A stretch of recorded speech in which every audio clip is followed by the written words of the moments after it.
Hi, Dave's the name, and I'd like to tell you a little story of why I'm sitting in my kitchen at 2:30 p.m. on a weekday when I would normally be at work. You see, I just like to justify the 4 phone calls I've made and 1 text I've sent since I've been sitting here, let me see now, 2 hours already. 1 hour and 45 minutes of stewing and 15 minutes of action to ruin God knows how many lives. You see, excuse me, someone is at the door. Oh, hi, sweetie. Where's Fiona? I rang Stuart and he came home early. He'll pick her up from kindergarten and look after her until I get home. Linda, I've said it before, but I'll say it again. He's a great guy. I know it's traditional for a bloke to dislike his son-in-law, but you picked so damned well that I just can't help liking him. I chuckled at my daughter's grim smile. We shared a sense of humor. Have you told Pete yet, Dad? She asked. No. Your brother is at sea at the moment. I'll email him later. Okay, Dad. I'm here for you. You know that. Yeah, thanks, sweetie, I replied. We lapsed into silence for a long moment.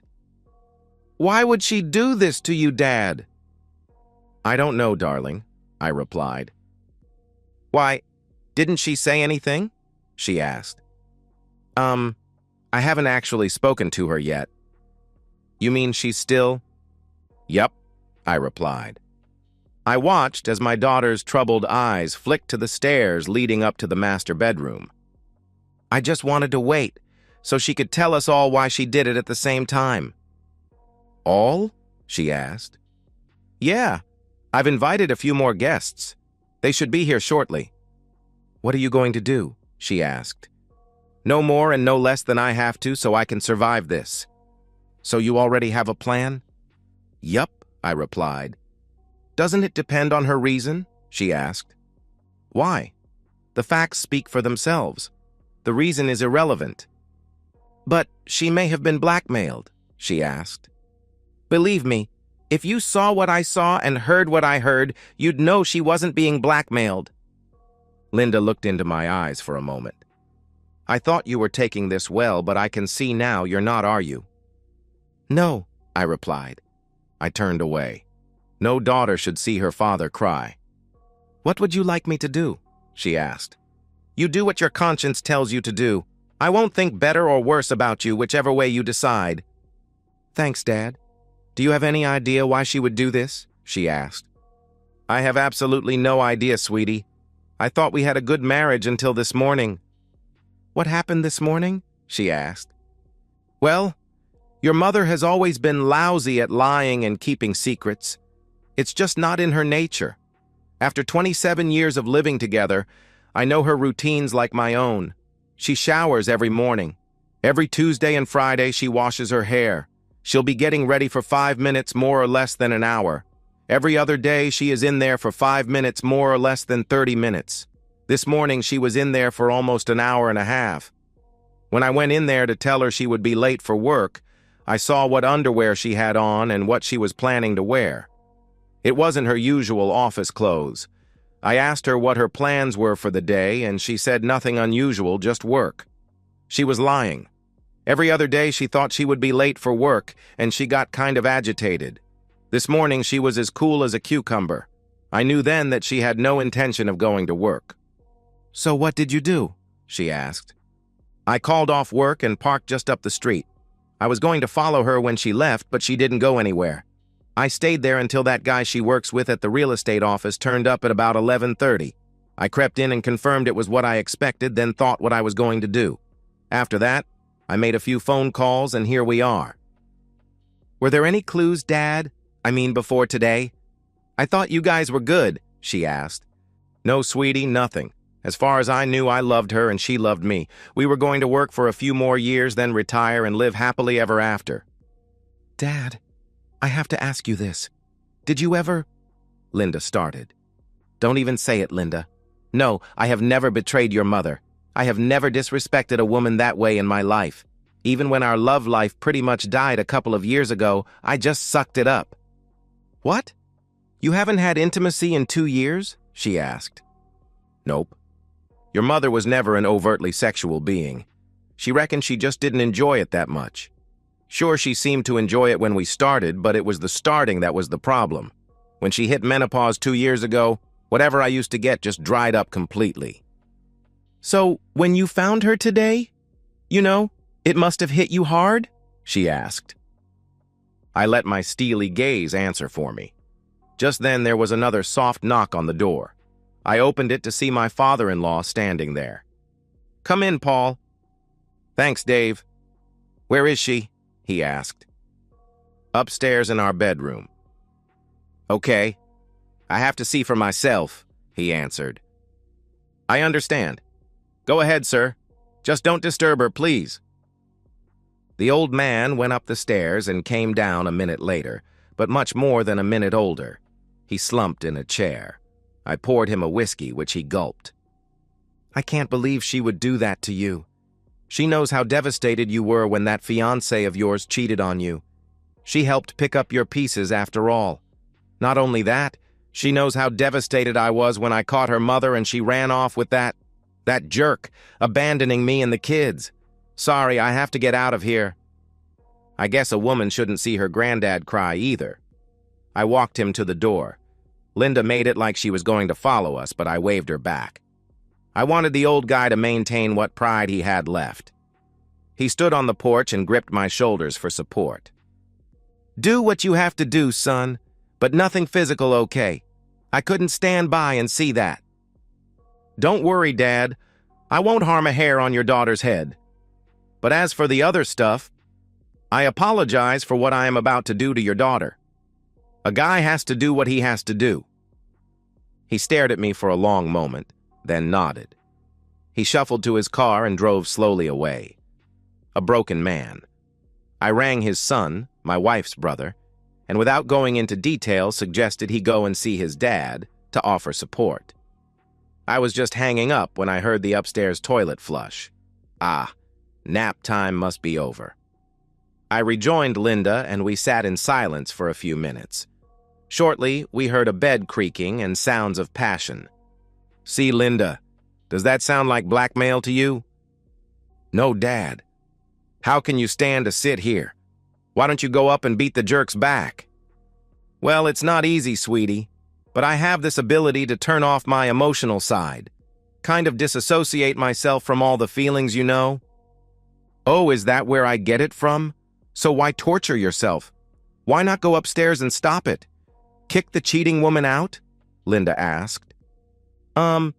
There's one more visitor to come," I answered. Right on cue, there was another knock on the door. I opened it to a reasonable-looking lady a few years younger than me. Surprisingly, she had a boy and a girl with her. They looked about mid to late teens. "Mr. Brown, is it?" "Yes, please call me Dave," I answered. "I'm Jenny Smith, and these are my kids, Robert and Sarah. I picked them up from school. If what you say is true, I wanted them here, if for no other reason than to understand that it was their father that destroyed our family." I shook hands with Robert. It was surprisingly firm. I introduced them all to Linda. "You said you had proof, Dave?" she asked. In answer to that, I walked over to the pants that were lying on the arm of the couch and pulled out a wallet. I handed it to Jenny. She opened it and looked at the driver's license. A tear escaped her eye. I guess she'd harbored some hope that what I'd said on the phone was wrong. Her face hardened suddenly. "Well, Dave, where are they?" she asked. In answer, I just held my finger to my lips in the international symbol for silence. We sat there listening to the grunts and groans. "Son of a blip. You haven't confronted them yet?" she asked. "No, I wanted us to do it as a team, as it were. I just took some videos for us, which I am happy to share with you. I also set up a voice recorder and slipped it under the bed. We can go now if you like.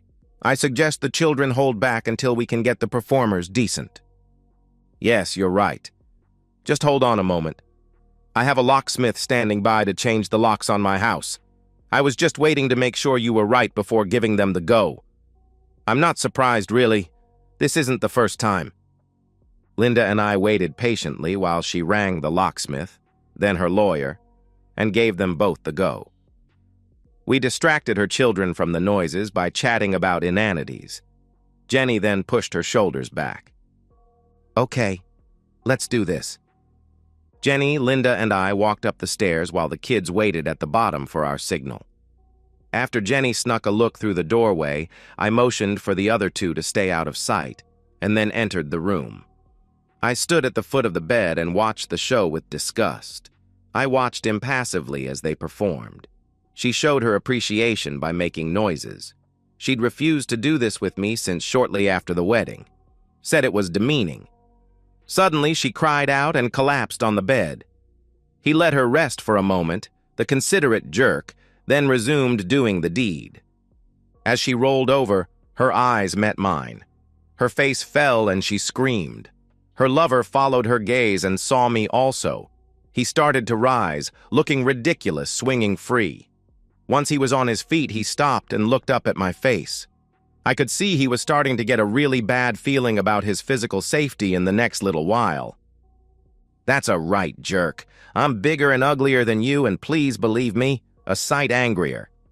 Why don't you just get back into that bed and cover up yourself and my ex-wife? I answered. He was an obedient man, if nothing else. Within seconds, they were lying side by side under the covers. I noted that Tracy's expression had gone from shock to defiance. I let her speak first. Dave, I want a divorce. I've fallen in love with Joe, the guy here. I'm sorry you had to find out like this. We were going to tell you tomorrow. It's okay, wife dear. You've got it. By the way, I was going to find out his name was John Smith eventually, wasn't I? I asked. I could see this shocked them. Not the smartest move to leave your wallet in your pants pocket downstairs. Tracy, just idle curiosity. But why did you end our marriage this way? You had to know catching you cheating would devastate me. Finally, I saw some shame on her face. I'm sorry, David. We couldn't help falling in love. I accept that, dear. You could help to put the cart before the horse, though. You could help being with this jerk before announcing you wanted a divorce, though, couldn't you? I'm sorry, David. I just wanted to know that John and I were compatible, you know. We didn't want you to see us. If it helps, this was the first time, she answered. What? Does Tess drive the new model sort of thing? I roared. Don't be crude, David. I don't want to end our marriage fighting. Can't we just part as friends? This almost got through my mental defenses. I'm guessing that under the pressure of this situation, she is quoting from tomorrow's pre-rehearsed speech. You've got to be kidding. You lie there in my bed with another guy and want to part as friends. I don't think so. We stared at each other until Tracy dropped her eyes. I decided it was time to start evening the pain scores. Your dad asked me to tell you how disappointed he is in you. He kind of hoped you wouldn't turn out as big a cheating woman as your mother. You didn't? She asked. Tracy's face had gone sheet white. I did. I'm surprised you didn't see him. He was standing right here not half an hour ago. Why? She asked. Because, cheating woman, I wanted you to start feeling some of the pain I've been feeling since Jerk here showed up. I don't know what the kids will make of it all. Oh God, Dave, please don't tell the kids. Please, she pleaded. Sorry, dear, too late, I replied. Linda took that exact moment to step into view in the doorway. Tracy glanced over at the movement, squealed, and then hid her face under the sheets. Don't bother, Mum. It doesn't work for ostriches, and it won't work for you. Tracy just stayed under the sheets, whimpering. Her bed partner just kept looking really uncomfortable. When Dad rang me, I gave you the benefit of the doubt. I just couldn't believe you would do this to him. I can see why he rang me now. If I hadn't seen it with my own eyes, I might have urged him to forgive you. But seeing you like this, I know that is never going to happen. Silence, apart from deep, racking sobs, was the only reply. Well, Mother, if you have nothing left to say, I'll say it all. We won't be needing you to babysit your granddaughter this weekend. In fact, if cutting you off from seeing her will keep her safe from your poisonous influence, then you can kiss goodbye to ever seeing her again. There was a pitiful, "No," from under the sheets. Linda was sobbing herself now. You should have seen the look on poor old Granddad's face before. You devastated him." She turned to run, but I grabbed and hugged her. She pulled away and ran downstairs. Shortly afterward, we all heard the front door slam. It was still a couple of minutes before Tracy re-emerged with red eyes. "Why did you have to do that, David?" she asked. "Because you haven't felt half the pain I have yet, Tracy. You haven't yet felt like you've had your heart ripped out and stomped on. But you will, I assure you of that. Now I'm sick of this charade. Just bug off out of my house, both of you." Again, the look of defiance returned to Tracy's face. "If anyone is leaving this house, it's going to be you. I used the power of attorney you gave me in case anything happened to you to transfer the deeds into my name only," she answered.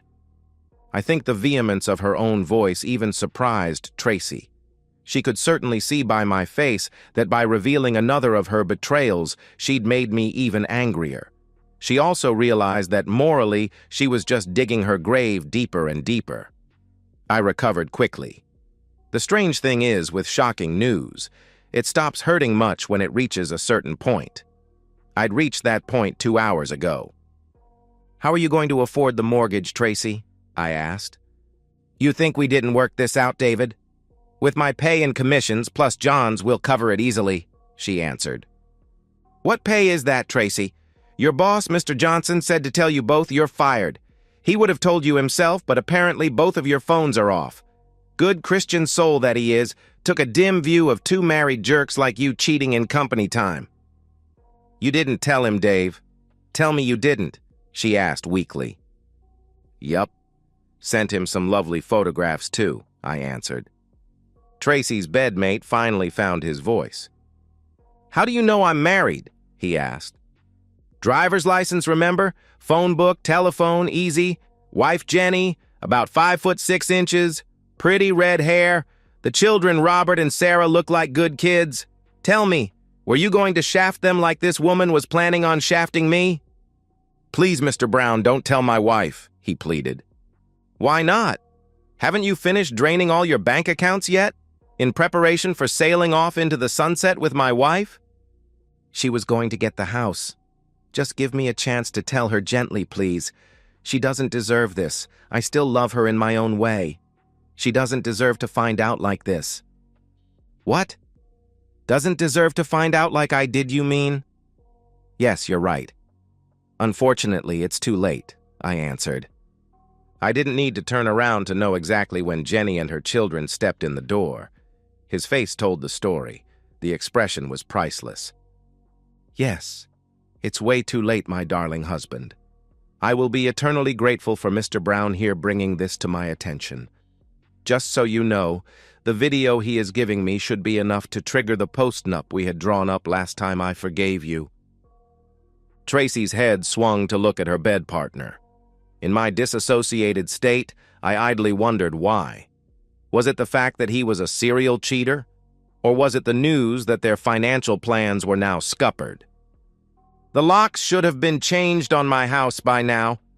If you want to stop by in the morning to collect your things, they will be in the dumpster I intend to hire this afternoon."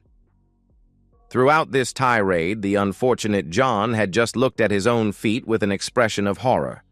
I found out later that it had been him that had initially seduced Tracy, but the test drive had been her idea.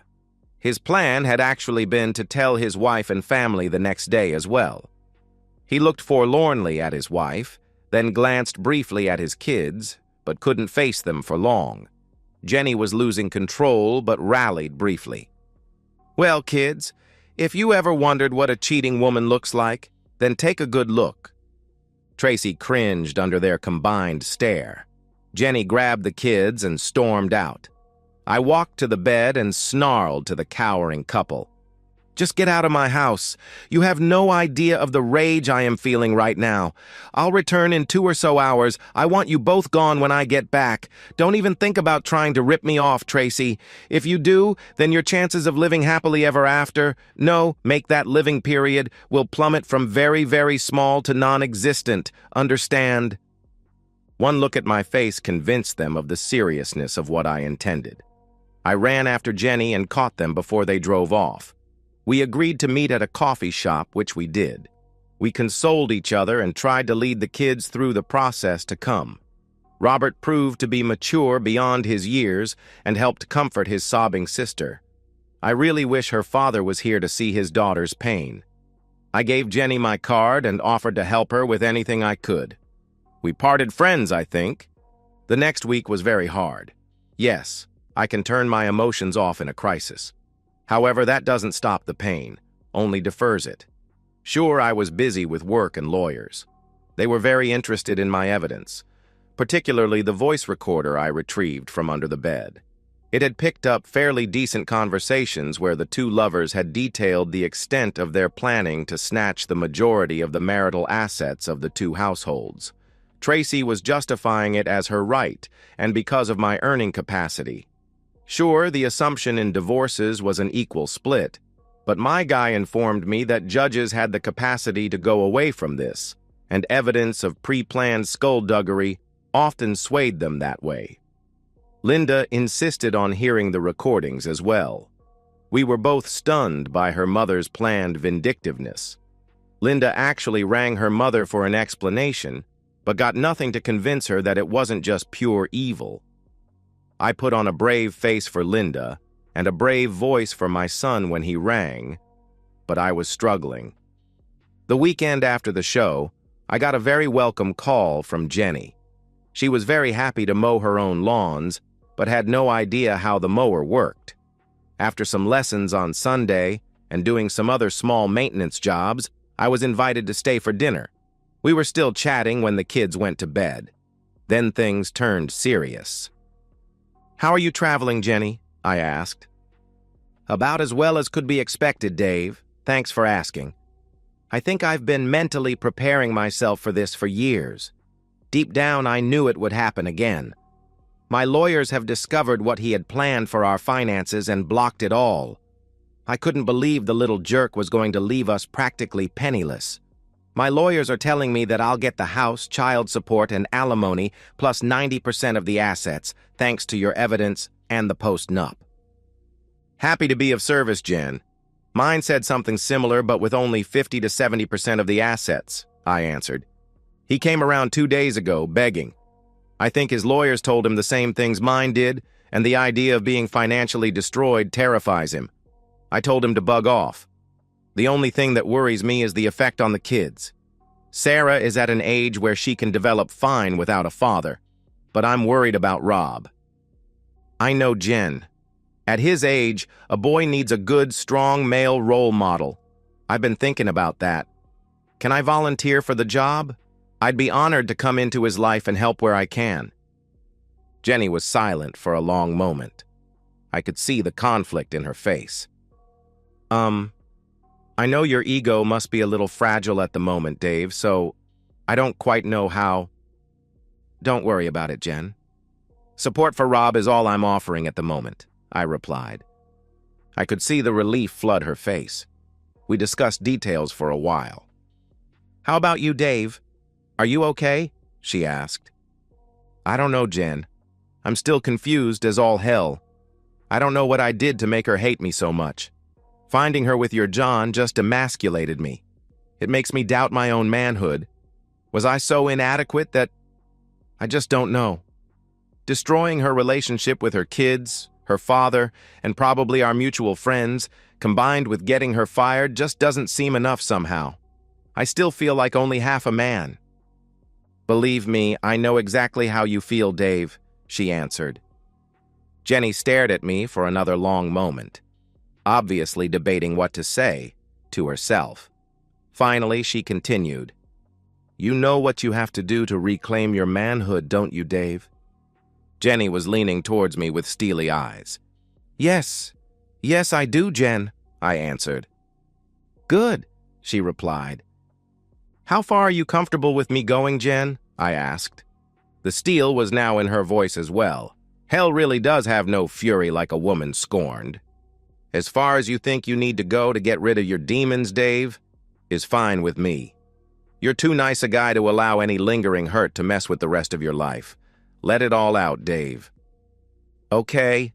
I'll need an alibi," I asked. "You'll have one, believe me," she answered. When she told me what she had in mind for an alibi, we both laughed for a long time. Boy, I needed that. We resumed talking. This conversation was only half over. "What about you, Jen? Do you feel you need some revenge on Tracy?" I asked. "Good Lord, no. I know what a smooth-talking little jerk he can be. Your poor wife didn't stand a chance. I almost feel sorry for her." We parted as friends, and she promised to talk to Rob about whether or not he was interested in helping to restore an old car I had. He was, and that set the pattern for the next 6 weeks. After school, he would come to my place and we would potter around. I used every opportunity to talk to him about my ideas of values, and we became firm buddies. After I took him home, it was a different matter. I used all my free time to spy on the happy couple. With our bank accounts frozen by the lawyers, John and Tracy couldn't get a place of their own. Tracy was staying with one of her few remaining friends. Jerk was doing the same with one of his. They spent most evenings together before going their separate ways late at night. Finally, I had established enough of a pattern that I rang Jenny one Thursday night and announced that the next night was it. She arranged for the kids to go to her parents for the night. I drove to her place and parked in her driveway. Then, after a kiss on the lips and a "give him one from me," I wheeled an old motorbike of John's out the back gate and started it a block away from her house. Once at his friend's place, I looked around, then quietly shot out the streetlight with my air pistol. After that, it was just a matter of waiting in the bushes at the side of his friend's driveway. He surprised me by breaking the routine. He arrived by cab 40 minutes later, rather than by car. The reason became clear when I saw his unsteady steps coming down the driveway. He'd been drinking. Now, king hitting has never been in my nature. My sense of honor demanded a fair fight. Well, fairish anyway. About as fair as being with a guy's wife when he didn't even know you existed. I stepped in front of him. "Hi, John," I announced. He froze. Then in the dim light, I saw recognition dawn in his eyes. He certainly didn't react the way I thought he would. Well, they don't call it Dutch courage for nothing, I suppose. "Well, if it isn't the guy that couldn't keep his woman in check," he muttered. "Very bad move on his part." Instantly, my careful plan of a limited assault went out the window. The wronged beast pounced.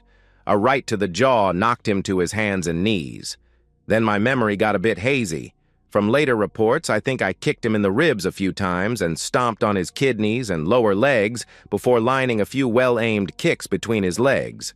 A few covers between 3 and 10, doesn't it? Luckily, my red haze lifted, allowing me to complete the last part of my plan. I lifted his unconscious form and dumped him in the middle of the road. Maybe the police would think he was another hapless hit-and-run victim. Maybe not. I walked back to the motorbike and rode to a shopping center. In the shadows, I changed clothes and dumped them, as well as my gloves, in a dumpster. Finally, I rode a block away from Jen's house and pushed the bike back. Jenny was expectantly awaiting my return and grilled me on how things had gone. She didn't seem that upset that I had overstepped my plan in my rage. Upset people don't normally grin like Cheshire cats. When she had every sordid detail, I excused myself to hit her shower and get rid of any potential evidence. I checked my knuckles for bruises. All good. My eyes were closed as I was rinsing my hair when I felt a cool breeze, then warm skin. A pair of arms encircled me from behind. "I thought you didn't want this?" I asked.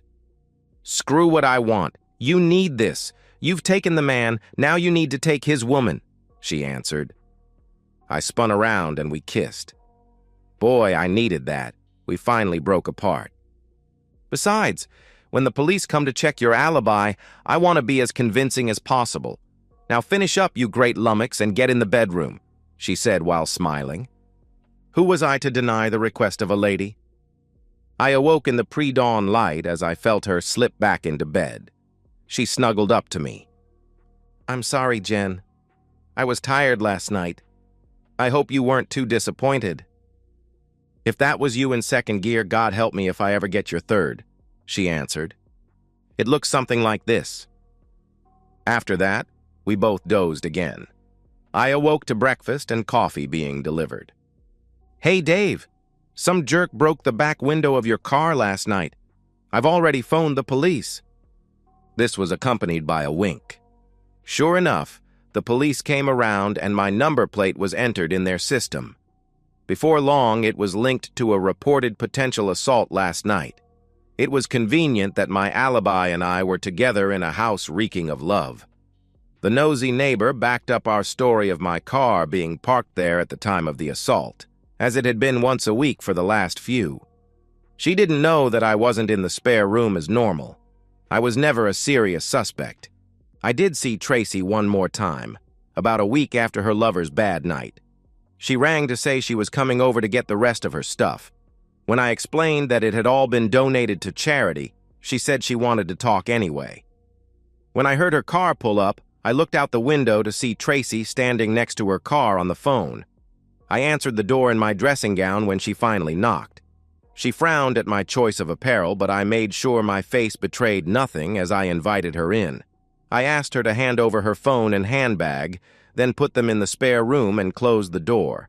She was smart enough to guess that I suspected she might try to record this conversation. With what she was wearing, she couldn't be concealing one in her clothes. We settled into chairs on either side of the kitchen table. "Dave, you should know that I've arranged with a friend that if I don't call within 60 minutes, she'll send the police here." I nodded at her wise precaution but remained silent. I had only one thing to say to her, and it could wait.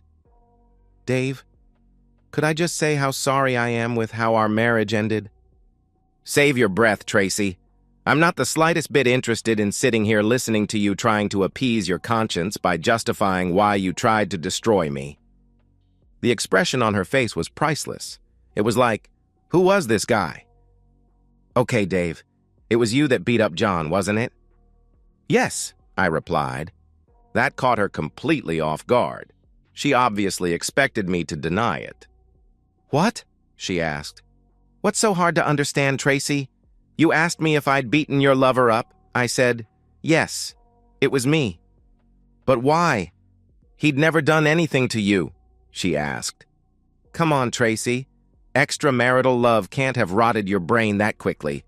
When I saw you inviting him, it completely emasculated me, destroyed my confidence as a man, made me doubt my ability, robbed me of my pride." She was shocked. I'm guessing she'd never considered this aspect of what she'd done. That's what cheating does, you know.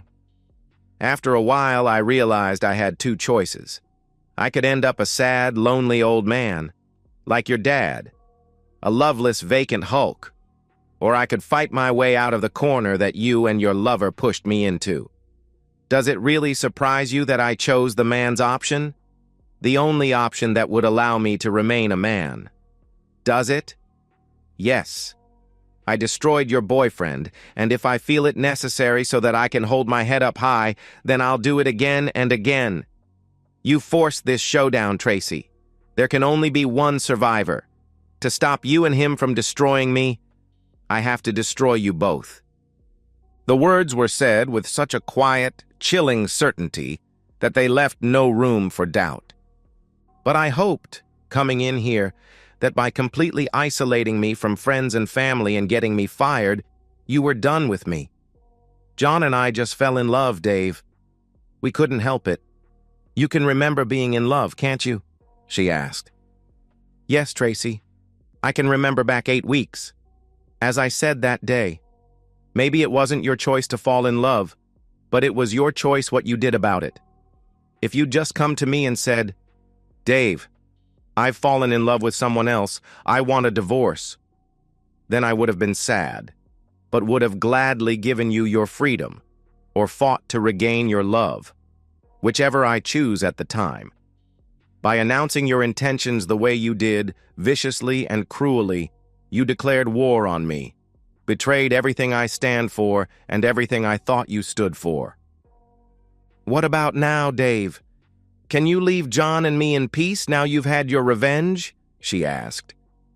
Yes, I think I can. If only because I can't think of anything else to destroy. Thank you, Dave, she replied. Don't get excited, Tracy. I'm not the one you should be worried about. Huh? No, I've had my revenge on Johnny Boy. His wife hasn't started on you yet. If I were you, I'd look out for her. She's one mean lady, I can tell you. At that moment, a disembodied female voice came floating down the stairs from the master bedroom. Are you coming back to bed, Dave? You promised me 6 more a day and you're under budget. Who is that? She asked. Jenny, I replied. She ran, with me yelling a warning not to go to the police again. I climbed the stairs to a fully clothed Jenny. She held me until the tremors ceased. As for Tracy, she took off for places far away. I never tried to find or contact her ever again. Like I said, Dave's the name, and I feel great. I've read somewhere that some people who get revenge on someone who has wronged them find it a hollow experience. Shut up. It's the most effective cure for depression I've ever heard about. Forget it. Time to stop dwelling on the past. It's too negative. My new life awaits. Jen and I never became an item. We did use each other to relieve our frustrations fairly regularly, but there was never the necessary spark to go to the next stage. We were good friends, though, and looked out for each other. Under our combined guidance, Rob and Sarah turned out well. I backed off when potential boyfriends were around her, though, and stayed out of her bed until their relationship ended. 1 or 2 of them were a little intimidated by me, as I told them that if they hurt her in any way, they would have me to answer to. Before the last one proposed to her, he actually asked my permission. He was a great guy, and I happily blessed their union. The wedding was very emotional. With her father gone, she asked me to walk her down the aisle. It was at the wedding that she introduced me to an old friend of hers who had flown in. With my Jenny and self-administered therapy complete, I was well balanced enough to have a normal relationship, and am now considering asking Jenny to give me away at my wedding. Well, why not? Without the payback I exacted on the 2 cheaters, would I have recovered enough to lead a normal life? Hell no. From the perspective of Tracy. Hello, I'm Tracy, and my life has gone to hell in a handbasket in the last 2 years. I think I can justify what I did back then. It's going to take some time to justify what I did last week, though. Sorry, I'll explain. Looking back on it, my life with Dave was good. However, it had gone stale. The only thrill I had left was my first granddaughter. So when John started to show an interest in me, as a woman you know, I felt like a teenager again. He was attentive and caring, and what can I say? He swept me off my feet. I knew what we had was wrong deep down, but it just felt so damned good. Our relationship followed the normal pattern of conversations, to dates, to making out. I can't remember guilt ever being an issue. By the time we crossed the line and kissed, I already knew that I loved him and he loved me. We planned to leave our respective spouses and marry. A friend of mine, Carol, had been through a messy divorce and explained that her ex had taken control of all the assets at the outset and made it very difficult for her even to engage a lawyer. That's why John and I quietly seized control of everything. I didn't know how his wife would react, but I was fairly sure that my Dave wouldn't be happy. We'd often talked about what constituted cheating, and I realized I was going to be well over the line already before John and I made our announcement. I fully intended to give Dave whatever the courts demanded after the divorce. I just wanted to be in the driving seat and protect myself from any retaliation. It was also Carol who asked me if I'd slept with John yet. I'd never really enjoyed lovemaking that much, but a girl needs to think she's still woman enough to be attractive. I knew my husband still found me so. He nagged me for a cuddle often enough. If only I'd still had the same spark for Dave that I had with John. The whole mess could have been avoided. So anyway, Carol put doubts in my head. What if John wasn't up to the mark in that department? When I did occasionally need love, I wanted it to be good, didn't I? By my stage of life, intimacy was more an emotional thing than physical. I didn't expect John to be as good as Dave. That's what spawned my final disastrous betrayal of my marriage. My first session with John was thus a twofold exercise.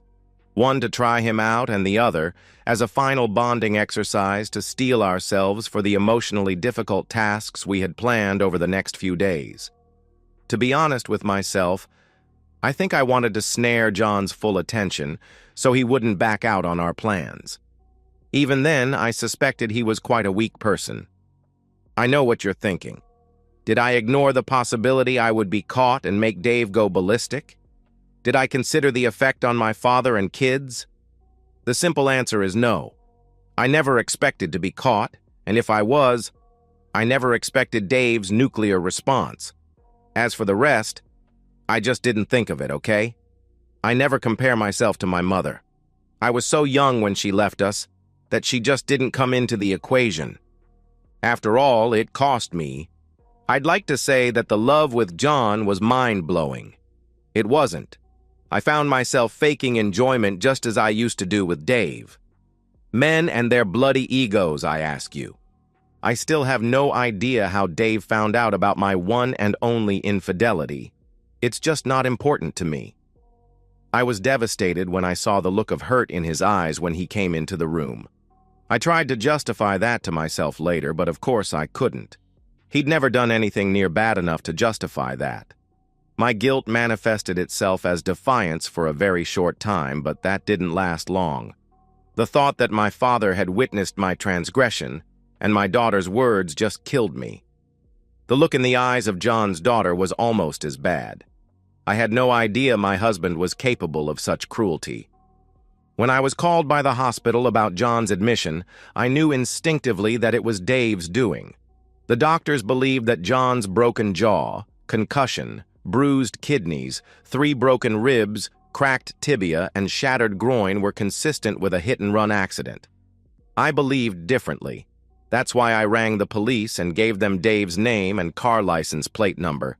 When I rang back, 2 days later, they'd said that he was no longer a person of interest. That's why I hadn't left John's side for the week he was in hospital. I knew he needed my protection. Until 8 weeks ago, if you'd asked me if my Dave could do such a thing, I'd have said, no way. For 15 minutes in my old bedroom, I'd caught a glimpse of the new monster Dave. A monster that I knew I'd created. A monster that was more than capable of unlimited cruelty. Yes, I just knew it had been Dave. That's why, just before John was discharged, I rang Dave and arranged to meet at our old house. This thing had to stop. Hadn't he had enough revenge yet? John and I were both destroyed. Get over it. It felt sad walking up to my front door. Not as sad as I knew the conversation to come was going to be. How had I gone from loving a man to thinking of him as the enemy in such a short time? Before I rang the bell, I phoned Carol and told her that if she didn't hear from me in an hour to call the police. Dave answered the door in his dressing gown. Unusual. He wore no expression as he invited me in. When he asked me to hand over my phone and handbag, I kicked myself for not thinking of bringing a recorder. Then I asked myself why. He was never going to admit to the assault. I stared briefly at the stranger I had known for over 27 years. I did feel remorse for how our marriage ended. By explaining how I'd fallen, I hoped to ease his pain and maybe get him to back off a little. He shut me down as soon as I began, saying he wasn't interested in the why. His tone was harsh and his facial expression blank. Who was this guy?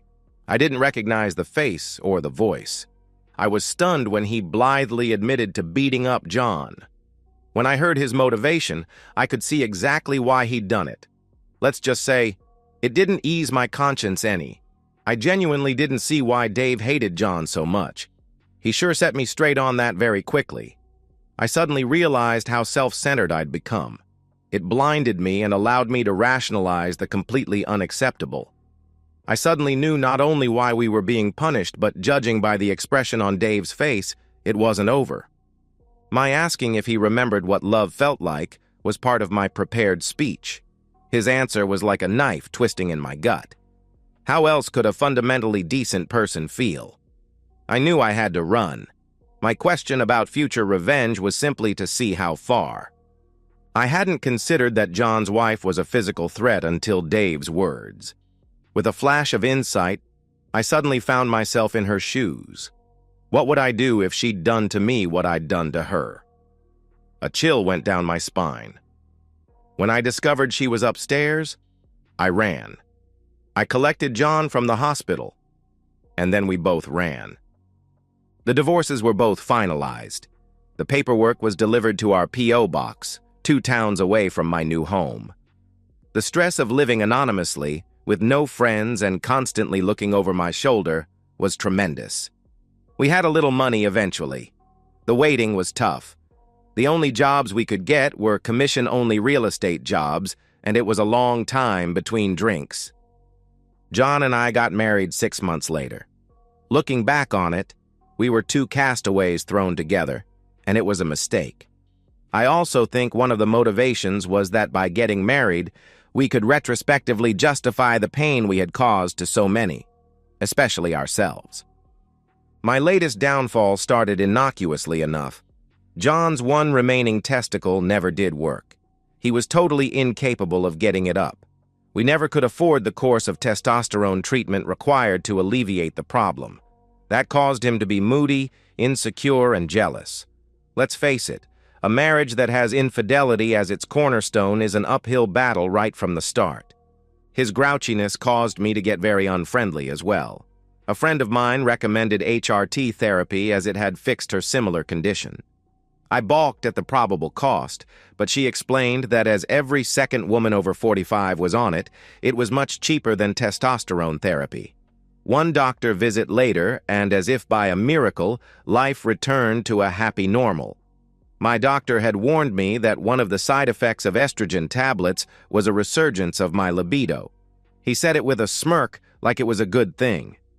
When it happens to the wife of a man with erectile dysfunction, however, it is very destructive. I found myself more excited than I had been 5 years into my marriage to Dave. When a guy at my new work started showing an interest in me, I couldn't help responding. He was much younger than me, and it was very flattering. Hiding our dates was extremely stressful. Insanely jealous John was much harder to fool than Dave had been. The first time we kissed was like an electric shock, not from the thrill of it, but because of the strong déjà vu experience it elicited. I refused to go through that again. I refused to cheat. I thought long and hard, but finally came up with a solution. It was less than ideal, but John had to respect my drives, didn't he? So I sat John down Thursday night last week, and as gently as possible told him that I wouldn't be home Friday night. I needed to take a lover. I would be discreet. It was only intimacy, and I would never rub his nose in it. I took his silence Thursday night and Friday morning as reluctant acquiescence. After buying me dinner and a disappointingly short bedtime, my new lover fell asleep. In embarrassment, I went home to John and mine's trailer. He wasn't there. The wail of sirens alerted me to the fact that the dawn had revealed him swinging from a tree. I'd done it again. Destroyed a man. I braced for the payback I knew he had organized.